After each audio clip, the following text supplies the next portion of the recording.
Oye, País, buenas noches. Oye, País, yo soy Rudy González. Gracias por acompañarme en esta hora para compartir juntos las noticias de interés nacional e internacional que se producen en el país y en el resto del mundo. Muchas informaciones. Iniciamos ya lo que es la segunda parte del mes de febrero. Vamos caminando hacia la celebración de las fiestas patrias, 25 de febrero. Es el aniversario del nacimiento del patricio Ramón Matías Mella. El 27 de febrero, el trabucazo de la Puerta del Conde, fecha que marca el inicio de la independencia de República Dominicana, 1844. Y es el mes más corto del año. El 27 de febrero el presidente debe dar su discurso ante la reunión conjunta de las cámaras legislativas para rendir las memorias de su gestión del año pasado y anunciar los planes del gobierno a lo largo del año 2025, el año que apenas se inicia. Esa es la costumbre, ese es el hábito, está consagrado en la Constitución de la República, es un mandato constitucional.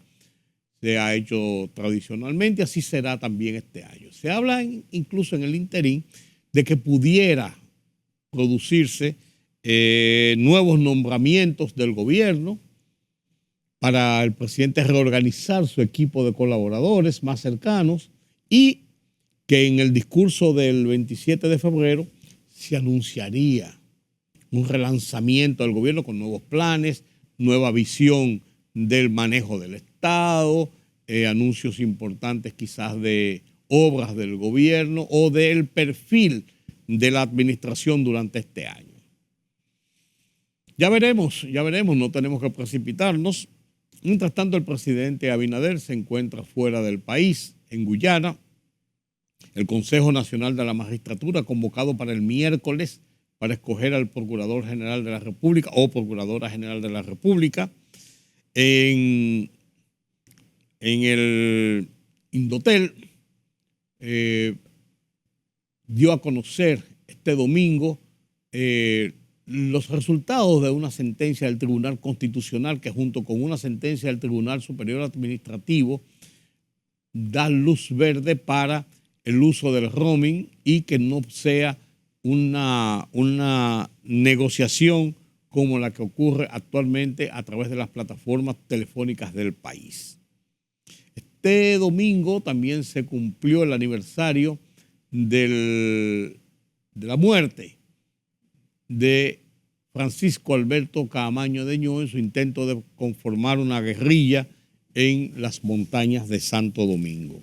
Europa se molesta por la forma como el presidente Donald Trump quiere manejar un acuerdo entre Rusia y Ucrania para terminar la guerra, dejando a los países europeos fuera. Se molestan de verdad. Y amenazan incluso con enviar fuerzas a Ucrania, fuerzas militares a Ucrania. Parece que esto no va a ser tan fácil como se había previsto.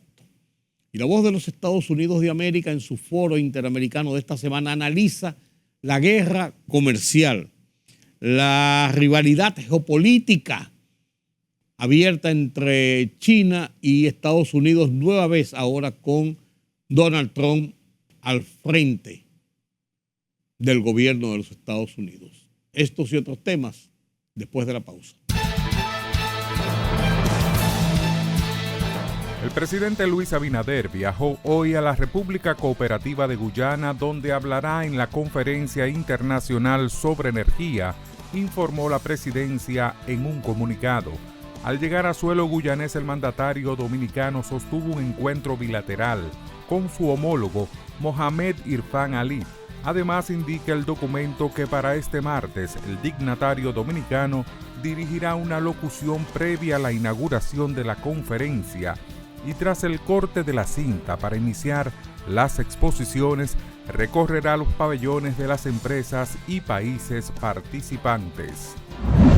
El ministro de Defensa, Carlos Antonio Fernández Onofre, supervisó los trabajos de la verja perimetral fronteriza en Dajabón, donde informó sobre el estado de los trabajos en la zona y el progreso general de la construcción. Explicó que hasta la fecha se han completado 32.5 kilómetros del muro a nivel nacional como parte de las medidas de defensa y seguridad terrestre en la frontera con Haití. El funcionario indicó que en Dajabón los trabajos están listos en un 99.5%, con 24.5 kilómetros de muros finalizados y un puente en construcción para unir la zona industrial de Codevi con La Vigía. También detalló que en Pedernales se han completado 8 kilómetros de verja. El Ministerio de Trabajo es escenario de negociaciones entre representantes sindicales, empresariales y el gobierno para discutir el aumento del salario mínimo en el sector privado no sectorizado. El encuentro, presidido por el Comité Nacional de Salarios, se realizó a puerta cerrada y marcó la tercera reunión del año sobre el tema. El director del Comité Nacional de Salarios espera que las discusiones iniciadas este lunes entre representantes del sector empresarial y las centrales sindicales puedan concluir en esta semana con un acuerdo sobre un reajuste salarial para los trabajadores no sectorizados.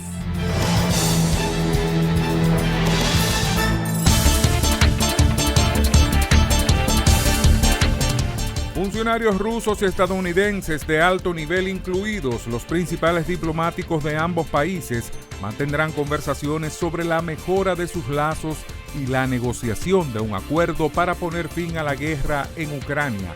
Así lo informó el Kremlin hoy, en lo que sería la reunión más significativa entre las partes desde la invasión hace casi 3 años. Las conversaciones programadas para este martes en Arabia Saudita marcan otro paso poderoso de la administración Trump para revertir la política de Estados Unidos de aislar a Rusia y están destinadas a allanar el camino para una reunión entre el presidente de Estados Unidos, Donald Trump, y el mandatario ruso, Vladimir Putin. Ucrania no participará en las conversaciones que se celebrarán este martes entre Rusia y Estados Unidos en Arabia Saudita y no las reconocerá, declaró el líder del régimen de Kiev, Volodymyr Zelensky. Ucrania no tomará parte.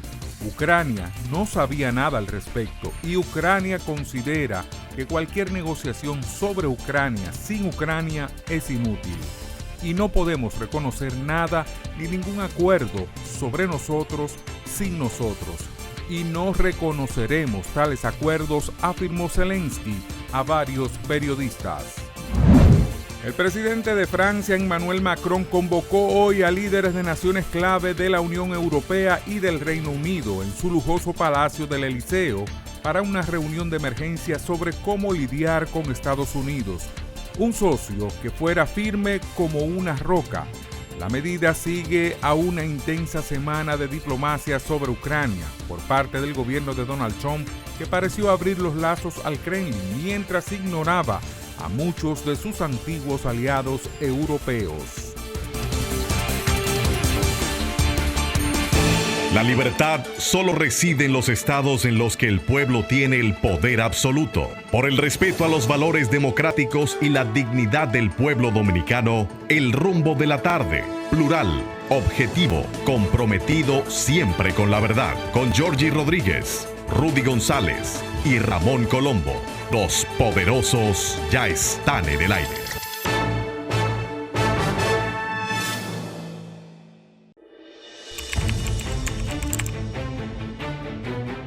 Periodismo de investigación, columnas, opinión, análisis, reportajes de fondo.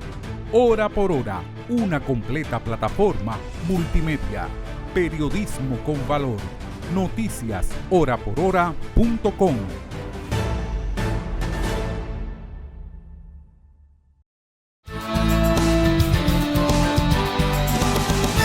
Este domingo 16 de febrero se cumplieron 52 años de la muerte de Francisco Alberto Caamaño Deñó, con lo que puso fin a un intento de establecer un foco guerrillero en las montañas de la cordillera central de República Dominicana, en una aventura que duró, desembarcaron el día llegaron el día 2 a Playa Caracoles. 3, 4, 5, 6, 7, 8, 9, 10, 11, 12, 13, 14, 15, 16, 14 días. 14 días. Camaño había dirigido la revolución de abril, la revuelta civil, la guerra patria, la guerra cívico-militar, usted quiera llamarle, del 24 de abril de 1965, que puso fin al gobierno de facto del triunvirato que había seguido al derrocamiento del presidente Juan Bosch en 1963, luego de 7 meses en el poder, gobierno que había surgido después de 30 años de dictadura y en el primer ejercicio democrático del voto en República Dominicana después de la dictadura. Camaño dirigió a las fuerzas rebeldes que se acantonaron en la parte baja de la ciudad, ocupando la zona colonial, Ciudad Nueva, San Carlos, parte de San Carlos y parte de Villa Francisca. Cuando los americanos llegaron, el 28, establecieron un corredor de seguridad. Lo establecieron subiendo desde el malecón la calle Pasteur, llegando hasta lo que es hoy la prolongación México, que era en esa época Félix María Ruiz, no, era más arriba, era la Caracas, la Ravelo, calle Ravelo, cruzaba por ahí arriba, bordeaba el palacio por encima y salía hasta la... ¿cómo se llama esta calle? Donde está el Timbeque, bueno, llegaba ahí y de ahí llegaba al puente Duarte y cruzaba el puente. Era un corredor para poder venir de otra zona, dividir y poder salir de la ciudad y cruzar el puente. Entonces, esto dejó aislado a los grupos rebeldes un corredor de varias cuadras que era controlado por las fuerzas de ocupación de los Estados Unidos y de varias naciones que participaron en lo que se llamó la Fuerza Interamericana de Paz de la OEA, la FIP, que habían soldados de Nicaragua, Honduras, El Salvador, Paraguay, Brasil, además de las fuerzas norteamericanas. Lo llevaban pocos efectivos para conformar la fuerza y dar algo de una idea multinacional, pero realmente eran los Estados Unidos. Y las fuerzas rebeldes quedaron acantonadas en la parte de abajo. En la parte de arriba quedaron las fuerzas regulares del gobierno que dirigía lo que se conformó como el gobierno de reconstrucción nacional que dirigió Wessing en principio, pero que dirigió después Antonio Inver Barrera. En la parte de abajo, Camaño de Ello estableció un gobierno que dirigía a Camaño, coronel de la policía, fue coronel de la Marina, de la policía, estaba en la policía, coronel militar. En diciembre, después que termina la guerra, se llega a un acuerdo el 3 de septiembre de 1965, los grupos quedaron ahí, comenzaron a desmovilizar a esos grupos, se ocupó toda la parte de abajo, se trató de comenzar a reorganizar el país. Los militares que estaban activos ahí los mandaron a cuarteles, ahí a la base de Sanssouci, la mayoría de ellos, otros se quedaron fuera de los cuarteles. Y Camaño y su grupo en diciembre fue al Hotel Matún, a Santiago. Fueron a una misa en recordación de los caídos en los combates.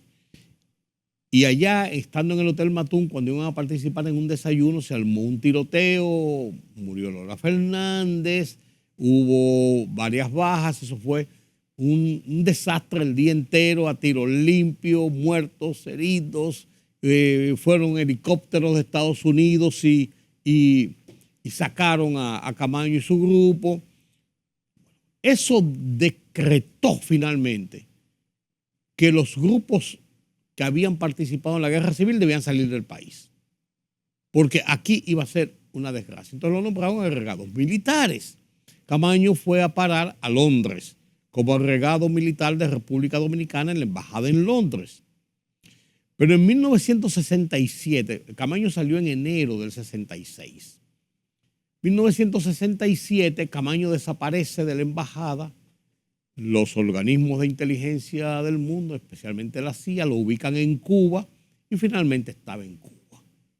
Y desde Cuba, después de entrenamientos, peripecias de la conformación de grupos que se desintegraban y todo esto, Camaño se lanza a la aventura a finales del mes de noviembre, de enero, y llega a costas de la República Dominicana a bordo de un velero, un yate, el Black Jack se llamaba, que habían comprado por ahí por Martinica, en una de las islitas, y vinieron Camaño y 8 hombres.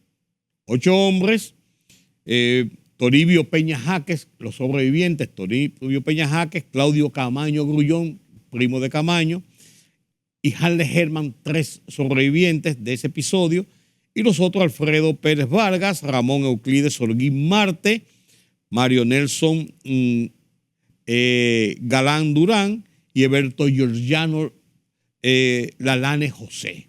Esos últimos 5 murieron en combate, igual que Camaño. Se dicen que fue fusilado.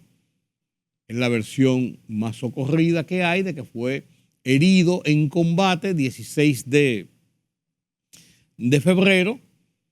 Fue herido en combate y que habría sido ejecutado allá en las montañas.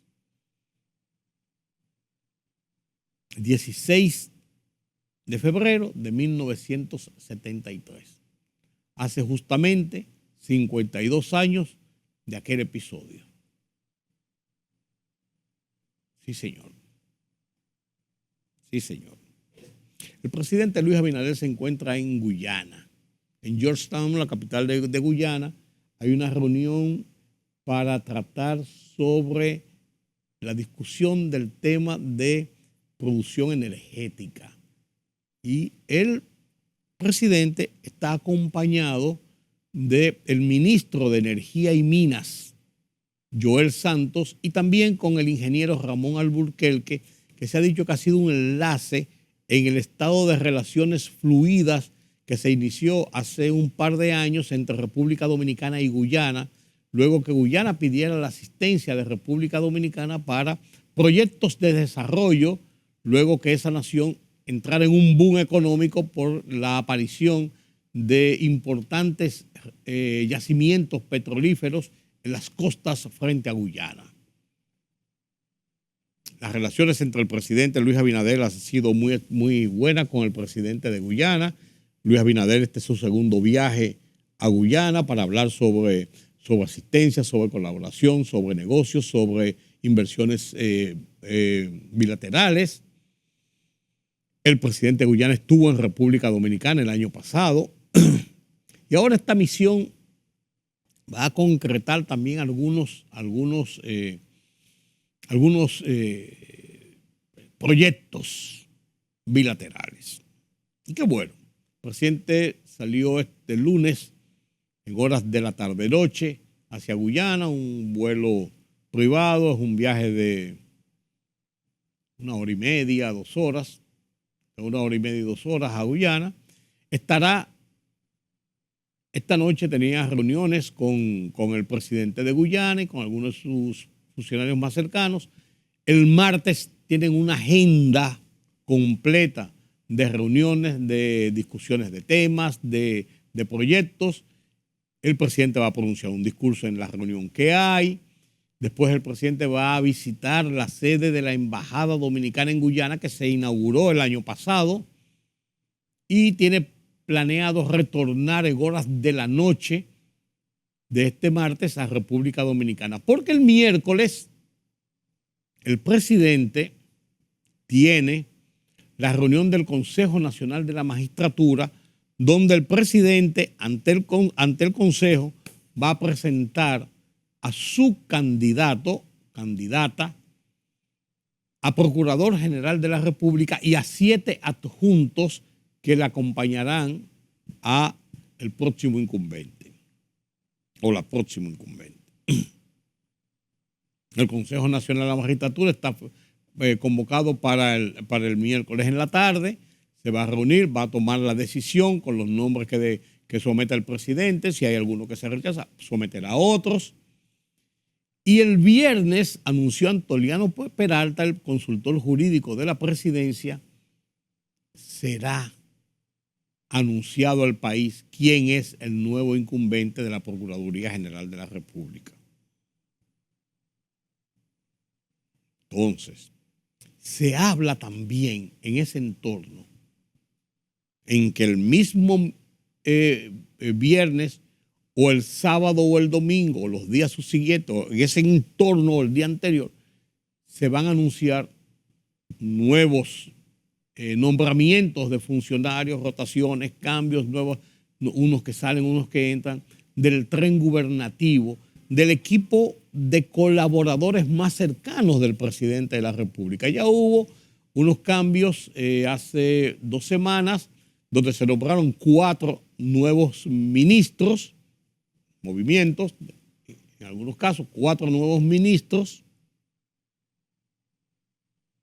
y 20 y tantos directores y altos funcionarios del tren gubernativo, en un decreto con 28 posiciones. Se hablaba de que es el inicio de algunos otros cambios para acomodar el tablero del gobierno, de dirección del gobierno, que se dice es el inicio de un relanzamiento del gobierno que sería anunciado en el discurso del 27 de febrero, que es la semana próxima, jueves de la semana próxima, cuando el presidente hable ante la reunión de las cámaras conjuntas como manda la Constitución en la fecha de la independencia nacional. En ese discurso el presidente va a rendir las cuentas, informar lo que hizo su gobierno en el año anterior, eso es lo que manda la Constitución, y en su discurso anunciar planes, programas, proyectos, ejecutorias para delinear la línea de acción del gobierno a lo largo de este año que recién comienza. Entonces, se habla de que el nombramiento o el nuevo procurador, el incumbente de la Procuraduría General de la República, que se va a hacer el miércoles y se va a anunciar el viernes, estaría relacionado con algunos nuevos decretos o con algún nuevo decreto, puede ser uno, puede ser varios. Se ha dicho esto no es oficial, pues es muy socorrido en los pasillos palaciegos, y de que se van a anunciar nuevos funcionarios para el tren gubernativo dentro de lo que es la alfombra que se tiende para ese discurso del 27 de febrero. Eso es lo que hay principalmente de cara a esta semana. Eso es lo que hay de cara a esta semana, que no cabe dudas, es una semana interesante. Es una semana interesante porque es ya donde el gobierno telegrafía, informa, anuncia, perfila hacia dónde va la gestión de gobierno. Eso es interesante. Miren, el Indotel dio a la publicidad una sentencia del Tribunal Constitucional y otra sentencia del Tribunal Superior Administrativo que le da ganancia de causa y rechaza una impugnación que hicieron las prestadoras de telefonía del país sobre el tema del roaming, del uso del roaming, el cobro por el roaming y las facturaciones en este sentido. Y esto, las prestadoras habían logrado establecer unos niveles de confiabilidad, de secreto, de que algunas cosas no podían darse a la opinión pública, no podían darse a conocer al público, porque eran parte del manejo intestino de los negocios del servicio telefónico. Pero esto rompe lo que es la obligatoriedad de un departamento oficial del gobierno de informar a la población sobre los niveles en las negociaciones en que se impliquen, aunque sean empresas privadas que estén manejando el otro lado, la otra cara de la moneda. Entonces, pusieron una suerte de advertencia en una acción a través del Tribunal Superior Administrativo y después a través del Tribunal Constitucional, cuando el Tribunal Superior Administrativo le falló en contra, para impedir que se diera a conocer estas cosas. Indotel dijo no. La ley faculta que la gente tiene que conocer lo que hay. Eso es así a grosso modo. Y en una conferencia de prensa este domingo, Guido Gómez Mazara, principal cabeza del Indotel, dio a conocer los detalles del tema y dio a conocer la decisión del Tribunal Constitucional que manda a que se sepa todo. Eso podría verse desde el plano de las todopoderosas plataformas de las empresas prestadoras de servicio como un desafío. Porque siendo los que manejan la totalidad, la gran cantidad, la mayoría de todo el sistema del servicio de telecomunicaciones, podrían estar indicando de que es como ellos quieren. Pero Guido Gómez Mazara ha dicho que no, que es como dice la ley. Y el tribunal dijo esto y vámonos con la ley. Eso podría verse como un desafío de parte de esas prestadoras todopoderosas y que podían iniciar, lo estoy advirtiendo, campañitas, guerra de guerrillas, dimes y diretes, para poner zancadillas con eso. Ojalá que no. Y ojalá que no, y son elucubraciones mías. Pienso yo que podía pasar porque en el pasado, cuando usted enfrenta a los poderosos, pasan esas cosas. No he visto ningún indicio, pero podría pasar. Y ojalá que no, porque debemos establecer que este es un régimen en un Estado de Derecho, donde el imperio de la ley debe ser lo que domine la discusión y dominen las acciones público-privadas. Eso es lo que manda un régimen de derecho. Y eso es lo que vive República Dominicana. Ojalá que este sea un buen ejemplo de la transparentización de las cosas. Que el público conozca sus derechos y que el público conozca, además de eso, de las manos oficiales, las decisiones de los encargados de establecer decisiones cuando hay incluso conflictos entre partes, como es en este caso el tema del Tribunal Constitucional, que tiene la última palabra en materia de acciones judiciales con el rigor de la Constitución de la República. Qué bueno que se transparenticen los temas y las cosas y que nosotros como ciudadanos podamos tener acceso a todo, sin que nos estén diciendo, no, vamos a leer, vamos a ver qué es lo que se nos plantea. Ojalá que esto sea así. Permítame la pausa. La libertad solo reside en los estados en los que el pueblo tiene el poder absoluto. Por el respeto a los valores democráticos y la dignidad del pueblo dominicano, el rumbo de la tarde, plural, objetivo, comprometido siempre con la verdad. Con Georgie Rodríguez, Rudy González y Ramón Colombo. Los poderosos ya están en el aire.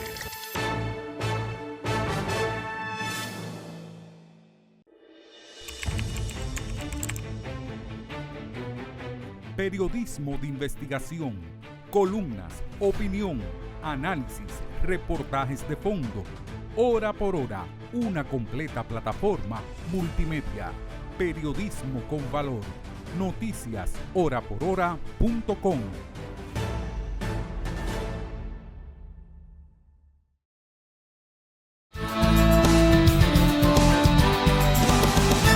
Gracias por continuar con nosotros aquí en Oye País. Europa está con pintura de guerra porque Trump ha dicho que está negociando un acuerdo de paz entre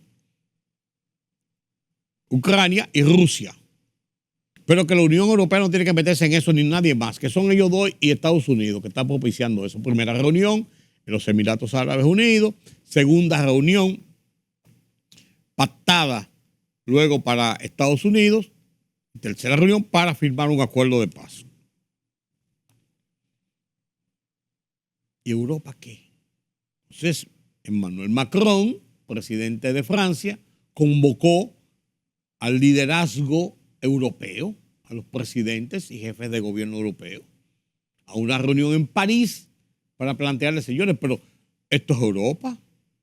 Europa, después de una guerra tan devastadora de más de un año, que ha costado más de 100.000 muertos, que nos ha afectado económicamente, nos ha afectado en nuestra vida, en nuestros ejercicios políticos y sociales, porque ha afectado a todo el continente. ¿Cómo es que ahora, que se va a negociar una cosa y nos dejan de lado a nosotros? Nosotros tenemos que participar, ser parte activa en estos acuerdos, en estas negociaciones. Se pusieron pintura de guerra, y ahí está en Europa y está advirtiendo que si quieren hacer una imposición de Rusia sobre Ucrania en estas negociaciones, porque dicen que Putin y Donald Trump son amiguitos, entonces ellos están en disposición, si Ucrania así lo decide, de enviar fuerzas militares de países europeos a Ucrania. Y eso sería la prolongación de la guerra, sería quizás nuevos enfrentamientos y un involucramiento mayor del espectro que se ha concentrado bélicamente Rusia-Ucrania, que incluso son fronteras. ¿Qué va a pasar? Vamos a ver. Pero Europa está en pie de guerra. Como también está en pie de guerra China y Estados Unidos en sus relaciones luego de la llegada de Donald Trump al poder. Y hay tensiones económicas, básicamente. Los chinos no están metiéndose mucho en problemas políticos, pues sí geopolíticos, de la expansión de China hacia nuevos mercados, incluyendo América Latina. La Voz de los Estados Unidos de América analiza este tema magistralmente en uno de sus foros, Foro Interamericano, bajo el título China y Estados Unidos intensifican la rivalidad comercial y geopolítica. Un análisis que no se debe perder y que está en el tablero, así como está el tema de Rusia y Ucrania, así como está la situación en Israel, Hamas, Irán, así como están esas situaciones, está también las tensiones, aunque en una guerra geopolítica y comercial, China-Estados Unidos. Comparto con ustedes este conversatorio en el Foro Interamericano, dirigido por Gonzalo Abarca. Y con esto me despido de esta noche aquí en Oye País, con una convocatoria para mañana nueva vez para analizar temas de interés nacional e internacional. Yo soy Rudy González. Pasen un feliz resto de la noche. Participen de este debate de la Voz de los Estados Unidos. La rivalidad geopolítica entre Estados Unidos y China sigue escalando y con un fuerte énfasis en el comercio. Tras un arancel del 10% que le impuso el presidente Donald Trump a todos los productos de China, Beijing respondió con restricciones a las exportaciones, al carbón y petróleo y procedió con investigaciones contra Google, Nvidia y Apple. Trump redobló su apuesta y les puso aranceles adicionales del 25% a las importaciones de acero y aluminio. Aunque la medida impacta también a todos los países, China es el mayor productor de acero del mundo. We were being pummeled by both friend Estábamos siendo golpeados tanto por amigos como por enemigos. Nuestra nación requiere que el acero y el aluminio se fabriquen en Estados Unidos y no en tierras extranjeras. Necesitamos crear, para proteger el futuro de nuestro país, un resurgimiento de la manufactura y la producción en Estados Unidos como no se ha visto en muchas décadas. Aparte de proteger la industria doméstica con aranceles, la administración Trump también se ha movido a contrarrestar la huella china en Latinoamérica y el Caribe y dirigió sus baterías a Panamá por la presencia de 2 puertos de China en los extremos del Canal de Panamá. Aunque Panamá aún no toma acciones al respecto, sí anunció el retiro de la iniciativa de China conocida como Cinturón y Ruta o Ruta de la Seda, lo que generó una reacción inmediata de Beijing. China se opone firmemente a las acciones de Estados Unidos de difamar y sabotear la iniciativa Cinturón y Ruta mediante presión y coerción, y lamenta profundamente que Panamá no renueve el memorando de entendimiento. Bien, la rivalidad comercial y geopolítica entre Estados Unidos y China y las opciones para los países de la región que navegan una relación comercial fuerte con las 2 economías más grandes del mundo. Está para eso, para analizar este tema, me acompaña Margaret Meyers. Ella es asesora senior de Diálogo Interamericano, y Jorge Rojas, analista en geopolítica. Bueno, muy bien. Margaret, empiezo con China. China ha venido inundando, ¿no?, los mercados del mundo con acero a bajo precio, y ese ha sido uno de los puntos de tensión entre China y Estados Unidos. Miremos esta gráfica, Margaret, en la que vemos cómo China, aquí la tenemos, cómo China pasó de producir apenas 128,000 toneladas en 1990 a más de 1 millón de toneladas en 2024. La pregunta es, ¿qué explica ese exceso de producción de acero de China que tanto le preocupa a Estados Unidos y a otros países del mundo? Adelante. Bueno, eso no es un problema nuevo, ¿no? Hemos visto evidencia de sobreproducción en acero en particular, pero en muchos otros productos por años, por décadas en algunos casos, ¿no? Y la razón hay varias razones, pero en particular es un producto de ineficiencias en el sistema económico estatal de China. Y ese ha sido un problema por, como dije antes, muchas décadas, y hemos visto evidencia o interés por parte del partido, del gobierno de implementar nuevas políticas para tratar de resolver ese problema, pero ha sido muy, muy difícil. Entonces ahora todavía hay una tendencia de exportar esa sobreproducción, y por parte de, por la Franja y la Ruta, en algunos casos en 2015, 2016 vimos evidencia de la construcción de trenes y ferrocarriles usando esta sobreproducción para utilizar de manera más efectiva lo que están produciendo, pero en general ha sido un problema por muchos años y no han resuelto todavía. Muy bien, Jorge, con la importación de estos fuertes aranceles al acero chino, Estados Unidos busca proteger su industria doméstica, obviamente, ¿no?, con esa imposición de aranceles, pero varios países de la región han hecho lo mismo, y aquí estamos mostrando la gráfica. Por ejemplo, aranceles al acero de China en el 2024, estuvo Canadá, México, Colombia, Brasil. ¿Quién, en tu opinión, está ganando, quién está perdiendo en la apuesta de los países por contener el acero de China con aranceles? Bueno, finalmente China, como lo comentaba hace rato antes de entrar al foro, ha ido aprovechando muchos vacíos que se generaron en América Latina en materia de proveeduría, y el acero no ha sido una excepción. Ahorita veíamos la gráfica, vas a recordar en el año 2000 todo el roadshow que hizo el gobierno de China para comprar acero en mineral en América Latina, y pues bueno, se hizo de los principales yacimientos en Perú, en Bolivia, en Chile, en varios países. Entonces, pues bueno, hoy tiene un control muy fuerte. Sí, los países tienen que defenderse un poco porque finalmente van a quedar a dos fuegos por parte del gobierno de Estados Unidos y el gobierno de China, con el cual tienen una fuerte dependencia comercial hoy en América Latina, en varios países. México inclusive tiene aunque su balance comercial es muy fuerte con Estados Unidos, ya tiene cifras importantes con China. Ya. Muy, muy importantes. Claro. Ahora, Margaret, ¿por qué entonces todos los países defienden tan agresivamente su industria del acero?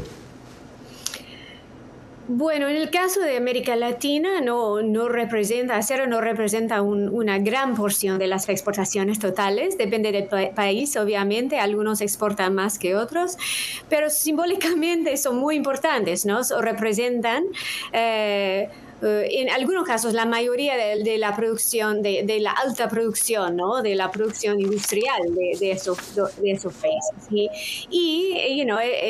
Aunque no es una industria que representará la gran parte de producto bruto, ¿no? Es todavía importante y ha sido por años, por décadas, parte del landscape económica, ¿no? de esos países. Entonces, por esta razón, vemos unas reacciones, unos aranceles hechos por países en América Latina, pero también en otros países también en el mundo. Y no es solo una cuestión de acero, ¿no? Vemos ahora reacciones también a la exportación de sobreproducción de China en otros ámbitos también, en otros sectores. Entonces va a ser un problema, creo, más grande en el futuro y no solo acerca de cuestión de acero. Claro. Ahora, Jorge, ¿a qué se debe la respuesta, digamos, relativamente prudente, ¿no?, de China a la imposición de aranceles por parte del gobierno de Donald Trump? Bueno, primero porque no quiere generar una burbuja especulativa de confrontación abierta con Trump, ya lo conocen, ya creo que lo matizaron muy bien en su periodo de gobierno anterior, que si algo sabe el señor es tomar decisiones y no le da miedo, entonces prefieren mantener cierta cautela para abrir mayores espacios de negociación y hacer un poquito una táctica dilatoria de la ejecución de las políticas públicas de Trump en materia de la relación con China y poder ellos tener un poquito más de margen de maniobra para operar en ese contexto. Yo creo que gran parte de ese es la cautela de China, además que tiene fuertes intereses económicos y una presencia comercial en muchos países de América Latina, como lo dijo Margaret Myers, en diferentes productos, no nada más el acero, es una amplia gama de productos donde está metiendo. Entonces, si nada más están viendo el acero, bueno, tengamos un poquito de tolerancia con el acero. Hay otro paquete de commodities, de productos ya altamente especializados que están entrando y no están en la mesa de negociación todavía. Entonces, la fuerte presencia de China en América Latina es vista en Washington como un desafío para la seguridad nacional. En ese sentido, Estados Unidos apuesta a reducir la influencia ganada por China en la última década y Panamá está en el centro de atención del presidente. De incumplir el acuerdo de neutralidad firmado durante el gobierno del presidente Jimmy Carter de Estados Unidos con Panamá, Trump considera que China controla el canal de Panamá y hace 2 semanas envió a ese país al secretario de Estado, Marco Rubio, para expresar al gobierno su preocupación y comunicarle su advertencia.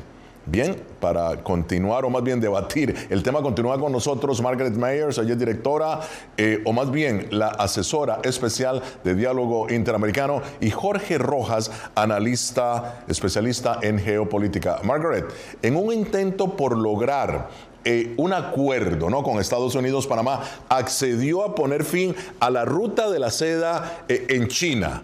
Pero la Casa Blanca reclama por la presencia de puertos de China en los extremos del canal de Panamá. ¿Qué tan factible es, en tu opinión, que Panamá borre la huella de China en su territorio? Bueno, en este caso Panamá se encuentra en una posición muy difícil, ¿no? Está tratando de responder a las preocupaciones de los Estados Unidos acerca del canal y otros factores, ¿no? La inversión china en el país, en otros sectores también. Pero depende mucho en la inversión china y también en el comercio.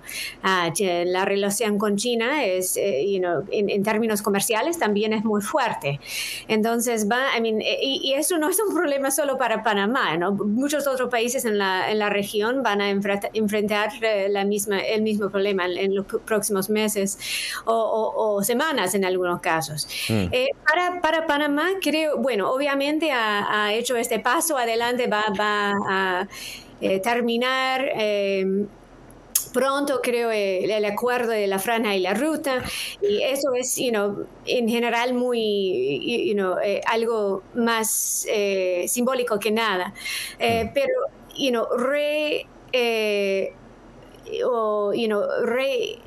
hacer algunos proyectos que ya han sido determinados va a ser súper difícil, y en algunos casos vimos un aumento muy rápido de inversiones en 2017 y 2018 después de que Panamá salió de su acuerdo o cortó relaciones diplomáticas con Taiwán. Algunos de esos proyectos ya han sido hechos, implementados. En otros casos han sido suspendidos o esperan más financiamiento o otras cosas. Eso bien. Sí van a ser el enfoque de lo que Panamá va a tener que hacer en los próximos años. Ciertamente en una encrucijada, como bien lo dices, Margaret. Ahora, Jorge, voy a tomar lo que ha dicho Margaret. ¿Crees que llegará el punto en que los países de América Latina deban escoger entre Estados Unidos o China? Pues bueno, más que tomar una decisión, van a tener que hacer una gran concertación con ambas naciones. Ahorita lo comentaba Margaret. Por ejemplo, el principal operador portuario logístico en Panamá es una empresa de China, pero es una empresa de China que está sentada en Hong Kong, tiene más de 70 años como líder a nivel mundial. Inclusive ellos son los que operan los dos principales puertos en México, que son Veracruz y Lázaro Cárdenas y Manzanillo, lo que es la conexión del Pacífico al Golfo de México. Entonces pues, va a ser muy difícil, porque ya son cadenas globales que están muy vinculadas, tanto empresas americanas, empresas de Europa, empresas de diferentes lugares y por supuesto capitales chinos. Ya hoy las cadenas de suministro son tan complejas y tan interdependientes que no puede haber un golpe de timón de o me voy con un país o me voy con el otro. Va a tener que ser un gran acuerdo regulatorio y yo creo que más es hacia donde se encamina la visión de Trump, a establecer un marco regulatorio en estas relaciones, principalmente en los puertos. Ahora, Margaret, Estados Unidos y China obviamente compiten por influencia en el mundo.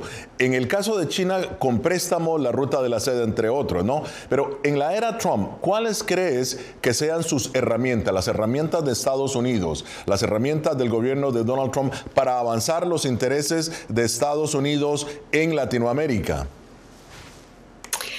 Bueno, esa es la cuestión que todos nosotros estamos esperando una respuesta, ¿no? No tenemos mucha evidencia ahora de una estrategia muy amplia, que usa, los palos, los palos, las zanahorias, ¿no? Hemos visto hasta ahora evidencia de palos, ¿no? La intención es usar la influencia de Estados Unidos para hacer que esos gobiernos o en Panamá o en otros países hacen decisiones en contra de los intereses de China. Pero también, como hemos dicho por muchos años, ¿no? Los analistas que siguen esos asuntos, ¿no? Esos temas, lo que necesita es una combinación de todo, y en particular más inversión, más interés, más comercio, todo, una influencia económica mucho más fuerte en la región y cooperación con la región en los temas importantes de desarrollo que han expresado en los últimos años. Jorge, hablemos de la competencia tecnológica entre Estados Unidos y China. Las capacidades de DeepSeek, ¿no?, mostraron que en inteligencia artificial China no estaba tan lejos de sus competidores estadounidenses como inicialmente se pensaba. ¿Qué desafíos ves tú en todo esto? Bueno, de entrada es abrir los ojos a que China sí ha estado teniendo un desarrollo tecnológico de saltos cuánticos, y esto que pasó, bueno, le dio una sacudida inclusive a la bolsa de valores y fue una campanada muy fuerte, y llega en el momento que le da una respuesta al presidente Trump cuando empieza a impulsar toda su política de inteligencia artificial. Yo creo que no hemos dimensionado el potencial y las capacidades que hoy tiene China en esa materia de desarrollo tecnológico. Traspolado al tema comercial de la inteligencia artificial, pues bueno, ahí todavía tiene unos gaps muy fuertes China en materia de lo que es la atención del aftermarket. Ahí sí tienen ellos unos gaps enormes, ¿no? Que es la calidad del servicio. Muy bien, Margaret, ¿hacia dónde se moverá la competencia tecnológica en los próximos años entre Estados Unidos, China, y qué repercusiones se pueden esperar en todo el hemisferio occidental? Bueno, en algunos casos, esta competencia puede presentar, soluciones o oportunidades para países en América Latina si si tienen estrategias, para implementar, nuevos proyectos utilizando estos productos y servicios. Pero en general vamos a ver más competencia entre no solo, China y Estados Unidos, pero China y otros compañías de otros países, de países de Europa, de Canadá, aún países en la región que especializan en estas tecnologías también. China tiene, los precios chinos son muy, muy bajos, artificiales. Claro. Muy competitivos. Tienen tanta influencia en estos sectores y vamos a ver mucha más competencia. Ahora, Jorge, ¿ves verdaderamente, Jorge, ves innovación en la inteligencia artificial de China o es solamente una copia de los desarrollados en Estados Unidos y a mejor precio? Todavía no hay algo que nos diga, wow, o sea, traen algo muy diferente a lo que se ha venido haciendo en Estados Unidos. A lo mejor ahí Taiwán sí pudiera dar una sorpresa, pero en el caso de China sí hay un tema de replicación. Lo que pasa es que lo hacen muy rápido, como decía Margaret, a unos costos bajísimos, y ahí es donde se genera una competencia desventajosa para los Estados Unidos. Pero la línea de innovación tecnológica sí todavía le queda a China un gap ahí considerable para ser el punta de lanza en materia de innovación tecnológica. Ahora, Margaret, ¿qué tan amenazantes son las investigaciones de parte de China por monopolio a empresas estadounidenses de tecnología? Bueno, son en la vista de Estados Unidos son muy amenazantes. Pero lo que vamos a ver es más interés en algunos sectores muy específicos. Lo que vemos en general en la región y en Estados Unidos y en otros países también es interés chino enfocado en sectores que se llaman nueva infraestructura, ¿no? Y han enfocado hasta ahora en tres industrias, ¿no? En industrias como o en productos como paneles solares, baterías, vehículos eléctricos, etcétera, que vemos en cantidades muy, muy grandes en el caso de América Latina, pero en todo el mundo también. Y en el futuro vamos a ver más enfoque, más interés, más apoyo para otros sectores también chinos, ¿no? Como el sector aeroespacial, fabricación de maquinaria, farmacéutica. Estos tienen implicaciones también para lo que, para algunos países de América Latina que tienen presencia en estos sectores. Entonces vamos a ver una concentración en los próximos años que hemos visto ya por los últimos 5 y va a tener implicaciones muy grandes, muy importantes para todos, incluso el país. Región. El secretario de Estado Marco Rubio realizó hace 2 semanas su primera gira por Centroamérica, incluyendo Costa Rica, país que le expresó a Rubio el interés de seguir atrayendo a las empresas estadounidenses de la cadena de suministro de los semiconductores que están saliendo de China. El canciller de Costa Rica, Arnoldo André.